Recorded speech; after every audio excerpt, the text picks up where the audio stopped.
How to log into WhatsApp without verification code. Let's get started. First off, it's crucial to know that WhatsApp does not support logging in without a verification code.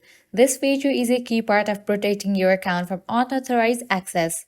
You might be wondering why this is so important. Well, bypassing this verification process can seriously compromise your account security and might even violate WhatsApp terms of service. We definitely want to avoid that.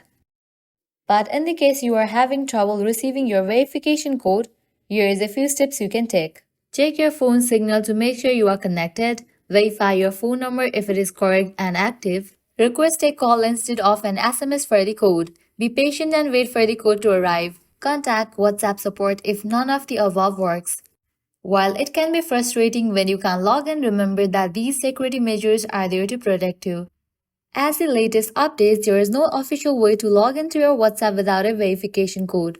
But if in the future WhatsApp comes up with this kind of feature, I'm gonna definitely update you guys. Thanks for watching, and if you found this video helpful, please leave a like and subscribe for more tips like this. Don't forget to hit that notification bell so you never miss an update.